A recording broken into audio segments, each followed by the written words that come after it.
Online teaching class में आप सबका पुनः स्वागत है। पिछले जो लेक्चर में हमने पढ़ा था उसके आगे आज अपन फिर शुरू करते हैं। हम सेंट्रल इंटरपोलेशन पढ़ रहे थे, केंद्रीय अंतर्वेशन, और इसमें 4 फॉर्मूले बेसिकली पढ़े थे: गॉस अग्र सूत्र, गॉस पश्च सूत्र, स्टर्लिंग सूत्र और बेसल सूत्र। इन फार्मूलों से अपन केंद्र के आसपास जो अंतर्वेशन ज्ञात करवाया जाता है उसको ज्ञात कर सकते हैं और वो ज़्यादा परिणाम सटीक होते हैं। इसमें मैंने पहले भी कहा था कि फ़ॉर्मूले अच्छे से याद होने चाहिए, क्योंकि कोई भी क्वेश्चन अगर आता है कि गॉस फार्मूले से करिए तो गॉस फार्मूला अच्छे से याद है तभी अपन उसे कर पाएंगे, नहीं तो नहीं कर पाएंगे। इसके कुछ क्वेश्चंस बताए थे आपको फार्मूले के साथ कि इस तरह से अपन इसको सॉल्व करते हैं। आज थोड़ा अलग तरीके से चलते हैं कि एक ही क्वेश्चन में चारों फार्मूले अपन लगा के देखते हैं कि किस प्रकार लगाए जाते हैं और इनमें क्या फ़र्क है, कैसे डिफरेंस टेबल में कौन कौन से मान काम में आ रहे हैं, ये सब विशेषताएं इन चारों फार्मूलों की क्या है, वो अपन अगर ठीक तरह से इसमें देख लें तो समझ में आ जाएगा कि चारों फार्मूलों में क्या क्या चीज़ें आवश्यक हैं। तो एक क्वेश्चन लेते हैं। From the following table find the value of log base 10 337.5 by Gauss, both the Gauss formulas, Stirling formula and Bessel formula. तो टेबल दे रखी है, एक्स की वैल्यू 310 पे, 320 पे, 330, 340, 350, 360 पर log 10x का मान अपने को दिया हुआ है और वो भी 7 डिजिट्स में मान दिया गया है। तो काफ़ी एक्यूरेसी के साथ आंसर पूछा है। तो चूँकि साइंटिफिक कैलकुलेटर अलाउ है एग्ज़ाम में, तो इसका हल भी अपने को निकाल के देखना होगा कि वो एक्यूरेट आएगा, आ रहा है या नहीं आ रहा है, ये भी चेक कर सकते हैं। तो सबसे पहले तो 2 चीज़ें अपने को ज्ञात करनी होती है सेंट्रल इंटरपोलेशन में। एक तो यू का मान और दूसरा अग्रांतर जो फॉर्मूले में लिखे गए हैं उन सब का मान। तो यू का मान ज्ञात करने के लिए तो चूंकि यहाँ पर अंतराल का अंतर 10 दे रखा है, 310, 320, 330, इनमें सब में अंतर 10 का है, इसलिए अंतराल का अंतर h तो 10 है। अब चूंकि 337.5 पर मान पूछा है तो 330 या 340 को अपन केंद्रीय बिंदु मान सकते हैं। तो 330 को अगर अपन केंद्रीय बिंदु x0 माने, ओरिजिन माने, तो फिर x0 बराबर 330 ले लिया और h बराबर 10 है और x 337.5 है। तो u का मान अपन कैलकुलेट कर सकते हैं। u हो गया x माइनस यू का formula x minus x0 upon h। तो x तो 337.5 फिक्स है, जिस पर वैल्यू निकालनी है अपने को। x0 330 माना है केंद्रीय बिंदु और h बराबर 10 है, तो 0.75 वैल्यू आ गई u की। u तो फिक्स हो गया। अब डिफरेंस टेबल में चूँकि अलग अलग मान अपने को चाहिएंगे फॉर्मूलों के हिसाब से, इसलिए डिफरेंस टेबल भी बनाएं और ये बिल्कुल अच्छे से बननी चाहिए। मान ठीक बीच में और केंद्रीय रेखा खींचेंगे तो वो सब ठीक तरह से होना चाहिए। तो इसमें x दिया हुआ है 310, 320, 330, 340, 350, 360। तो x0 अपन ने जब 330 लिया है तो 330 पर u का मान 0 आ गया, क्योंकि x बराबर 330 लिख दें, x0 330 है ही, बटे h 10 लिख दिया, तो 0 बटे 10 0 ही हो गया। ऐसे ही 320 पर अगर u का मान निकालें तो 320 माइनस 330 बटे 10 माइनस 1 आ गया। 310 पर u का मान माइनस 2 हो गया। इसी प्रकार 340, 50, 60 पर, जैसे 60 पर मान 3 हो गया, तो ये मान u के अपन ने लिख दिए। वायु अपने को दे रखा है, वो सारा लिख लिया। अग्रांतर अपने को निकालना है, तो आगे वाले मान में से पहले वाला मान घटाएं, ठीक बीच में लिखें। इसी प्रकार से डेल वाई यू सारे अपन ने मान ज्ञात कर लिए। 5 मान आ गए, 5 मान आ गए। फिर डेल स्क्वायर यू भी ठीक बीच में लिखेंगे घटा के, वो भी लिख दिया। डेल क्यूब यू भी लिख दिया, डेल 4 यू भी लिख दिया, डेल 5 यू आगे टेबल में थोड़ी जगह कम थी इसलिए नीचे लिख दिया। अब इसमें अपन केंद्रीय रेखा खींचेंगे। 330 केंद्र बिंदु है, तो इससे रेड लाइन खींची हुई है, ये केंद्रीय रेखा कहलाती है। तो केंद्रीय रेखा और उसके ऊपर नीचे के मान ही अक्सर काम में आते रहते हैं, तो मैंने बॉक्सेस में इसको रेड बॉक्सेस से दिखाया है जो काम में आएंगे। बेसल सूत्र में इसके नीचे वाला मान भी काम में आता है, ये वाला मान जिसको मैंने गोले से दर्शा रहा हूँ, तो वो आगे बात करेंगे। बाकी केंद्रीय रेखा के अगल बगल में सारे अग्रांतर जो अपने को फॉर्मूलों में चाहिए वो रखे रहते हैं। तो अब मान जो 337.5 का निकालना है वो अपन निकालते हैं गॉस फॉरवर्ड फार्मूले से। गॉस फॉरवर्ड फार्मूला याद होना चाहिए, why you is equal to y zero plus you see one del y zero plus you c two del square Y minus one, और आगे u plus one c three del cube Y minus one, u plus one c four del four Y minus two plus you plus two c five del five y minus two and so on. तो ये formula अपन चाहे जितना extend कर सकते हैं, अगर अपने को पहले के 3 पद पता हों, 3 पद अच्छे से याद हों, तो अपन सारा फॉर्मूला आगे चाहे जितना बड़ा लिख सकते हैं। जैसे मैं एक बार दोबारा रिपीट कर देता हूँ कि जैसे 3 पॉइंट अपने को पहले बिंदु याद है, y zero u C one del y zero plus you c two del square Y minus one. तो बाकी 2 के मैंने रेड ब्रैकेट लगाया है। इस 2 से अपन आगे वाले 2 मान बड़ी आसानी से लिख पाएंगे। आप दोबारा देख लें एक बार। जैसे इसमें आ रहा है ब्रैकेट में यू सी वन सी टू, तो अगले ब्रैकेट में आएगा u plus one c three c four. फिर पहले ब्रैकेट में डेल स्क्वायर, तो आएगा डेल क्यूब डेल फोर। फिर पहले ब्रैकेट में y zero y minus one, तो अगले में आएगा y minus one y minus two. इससे आगे वाले में जाएगा y minus two y minus three. तो इस प्रकार अपन चाहे जितना एक्सटेंशन इस फार्मूले का कर सकते हैं, याद होना चाहिए। तो u बराबर 0.75 फिक्स है, वो नहीं बदलेगा, 337.5 पे ही मान निकालना है। और y0 y1 y2 जितने भी अग्रांतर हैं, ये सब टेबल से अपने को देख के लिखने पड़ेंगे अग्रांतर सारणी से। तो जैसे इस फॉर्मूले में आ रहा है y0, तो y0 का मान ये रहा 2.5185,139, तो ये अपन ने लिख दिया 2.15839, ये y0 है। फिर यू सी वन, यू का मान 0.75 रख दिया। फिर डेल वाई ज़ीरो, तो वाई ज़ीरो जैसे आपको बता भी रखा है कि वाई ज़ीरो ये वाला बिंदु वाई ज़ीरो है, तो इसके सारे अग्रांतर इधर ही रहते हैं। ऐसे ही वाई माइनस वन ये वाली वैल्यू है, तो वाई माइनस वन के सारे अग्रांतर यहाँ रहेंगे, वाई माइनस टू के सारे अग्रांतर इसके ऊपर वाले रहेंगे, वाई वन के अग्रांतर ये रहेंगे। तो ये अपने को मालूम है। अब मैंने जैसे पहले कहा था कि केंद्रीय रेखा और उसके अगल बगल के मान काम आते हैं, तो न्यूटन अग्रांतर सूत्र में, गॉस अग्रांतर सूत्र में ये जो मान काम में आएंगे, केंद्रीय रेखा मान लीजिए ये केंद्रीय रेखा है, तो इसके नीचे वाले मान और केंद्रीय रेखा के मान काम में आते हैं, ये वाले, ये अपने को मालूम है। तो डेल वाई ज़ीरो का मान इस दिया हुआ है 0.0129650, तो वो अपन ने डेल वाई ज़ीरो लिख दिया 0.0129650। फिर यू सी टू, तो ये यू है, u माइनस वन बटे factorial 2 into del square Y minus one. तो del square Y minus one देखें तो वाई माइनस वन का आगे वाला मान दूसरा अग्रांतर, तो ये कहलाएगा वाई माइनस वन का दूसरा अग्रांतर। वैसे भी केंद्रीय रेखा और उसके नीचे रेखा पर चल रहे हैं, तो इस तरह के मान काम में आएंगे। तो ये मान लिख दिया।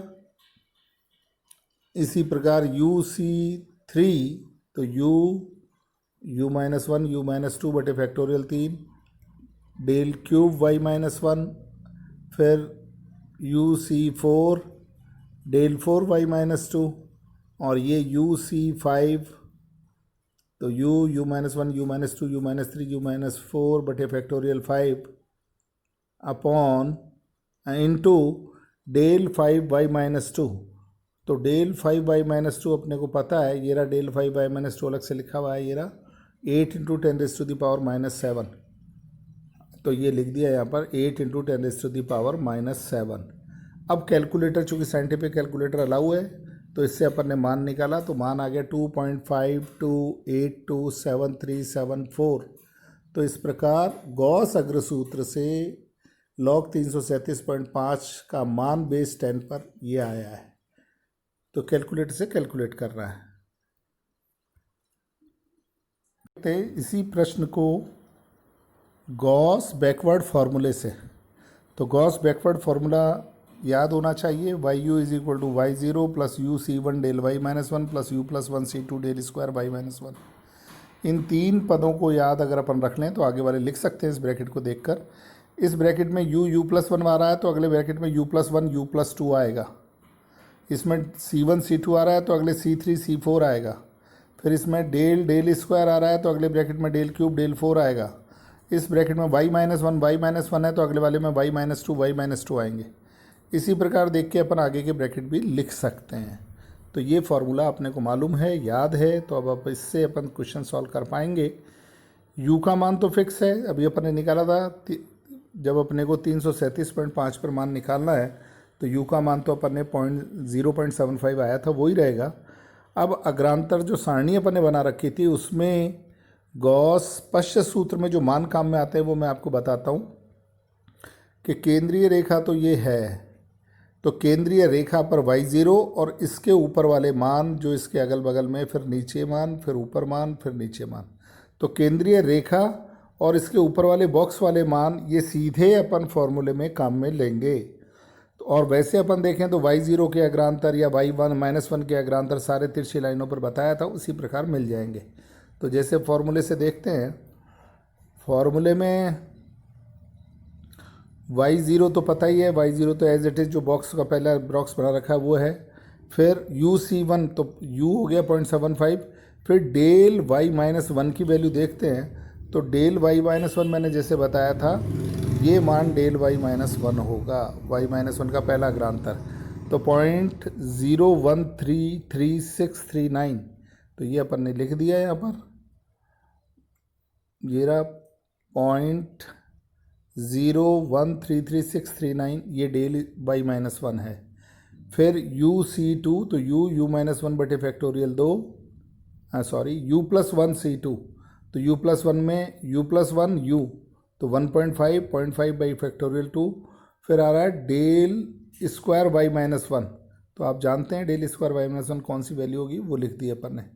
ऐसे UC3 फिर डेल क्यूब y-2, इसको देख लें, डेल क्यूब y-2 आ रहा है 255 इंटू 10⁻⁻7, तो डेल क्यूब y-2 का तीसरे अग्रांतर में y-2 का अग्रांतर, तो तीसरे अग्रांतर तो ये रहे, 3 अग्रांतर हैं, इसमें y-2 का अग्रांतर ये मिलेगा, तो ये रहा 255 इंटू 10⁻⁻7।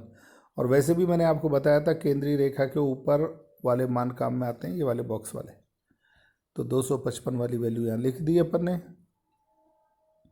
ये रहा डेल क्यूब y-2, ये रहा। फिर u+2C4 डेल 4y-2, वो भी अपन ने लिख दिया। कैलकुलेटर चूँकि अलाउ है तो कैलकुलेटर से अपने कैलकुलेट करके ये वैल्यू निकाल ली।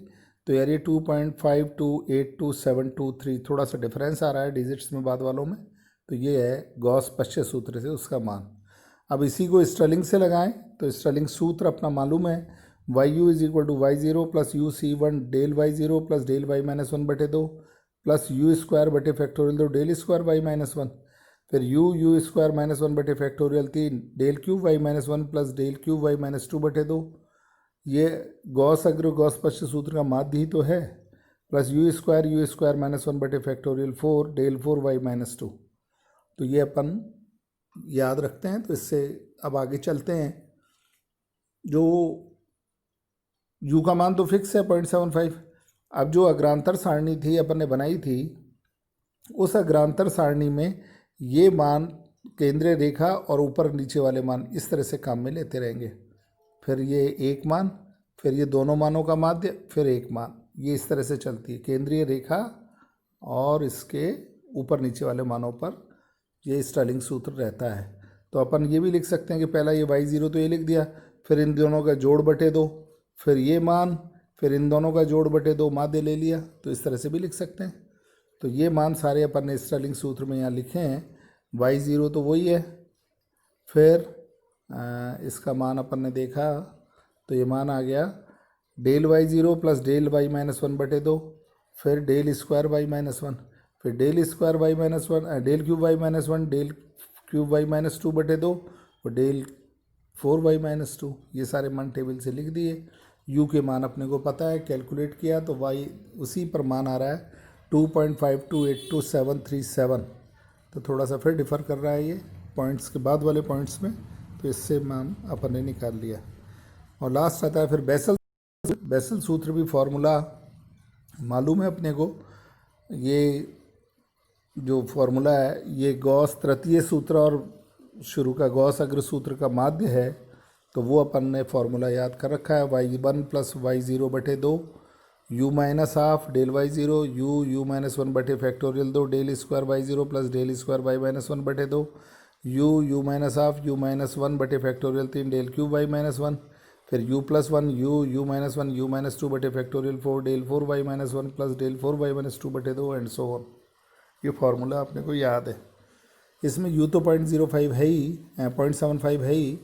अब जो अग्रांतर जितने भी काम में आ रहे हैं वो अग्रांतर सारणी से अगर अपन देखें तो अग्रांतर सारणी में ये जो बेसल फॉर्मूला है इसमें केंद्रीय रेखा वाला मान और उससे नीचे वाले मान से शुरू होता है। इन दोनों का माध्य लेना है, फिर ये वाला मान, फिर इन दोनों का माध्य लेना है, फिर ये वाला मान, है ना, फिर इन दोनों का माध्य आएगा और लास्ट में इसका मान आएगा। ये कहलाता है बेसल सूत्र के सारे मान जो उसमें लिखे हुए हैं वो ये वाले मान होते हैं। तो अपन इसको अप्लाई करें बेसल सूत्र पर। तो बेसल सूत्र में अपन ने रख दिया y1 प्लस y0, तो ये रहा y1 प्लस y0 बटे 2, फिर u माइनस हाफ तो u माइनस 0.5 लिख दिया है, फिर ये डेल y0 है ही, टेबल से चेक कर लें, फिर u माइनस 1 भी लिख दिया, माइनस 0.25 हो गया, 0.75 माइनस 1, और ये आ गया del square y0 plus del square y minus 1 बटे 2 का मान आ ही गया। फिर आ गया u माइनस हाफ, इससे नीचे वाला ये u minus half u minus 1, और फिर ये डेल क्यू y माइनस 1 आ गया, आगे वाले मान भी लिख दिए, और इसमें लास्ट मान पर भी वैल्यू जाएगी 8 × 10⁻⁻7 पर। इन सब को अब चूँकि सारे मान रखे जा चुके हैं, कैलकुलेटर से सावधानी से कैलकुलेट कर दिया तो 2.52823 ये मान ज़्यादा सही है, होगा, आप टेबल से मिला लें, क्योंकि ये जो मान है ये 337 आता है, 330 और 340 के मध्य, तो इन दोनों के मान ये यहाँ पर आएगा। और ये जो बेसल सूत्र होता है वो इन दोनों मानों को काम में लेके वो फिर चल रहा है, इसलिए सूत्र ज़्यादा सटीक होगा। तो इस प्रकार सेंटर इंटरपोलेशन फार्मूले से जो कहा जाता है उस फार्मूले से, अदरवाइज़ आप स्टर्लिंग फार्मूले से भी कर सकते हैं, बेसल से भी कर सकते हैं, क्योंकि माध्य दोनों सूत्रों का ज़्यादा सटीक उत्तर देता है। उनको आप कर लें। और एक प्रश्न भी मैं असाइनमेंट में इसी प्रकार का दे रहा हूँ कि एक ही प्रश्न को आप चारों फार्मूलों से हल करें, अपने आप चारों फार्मूले लिखें और उनको अप्लाई करें, तो फिर आपको ये जो डिफरेंस टेबल में वैल्यू कहाँ कहाँ ढंग से मिले देखनी होती हैं वो ठीक से समझ में आ जाएगा और आप अच्छे से प्रश्न कर पाएंगे इसके एग्ज़ाम में भी और तैयार हो जाएंगे। ठीक, थैंक यू।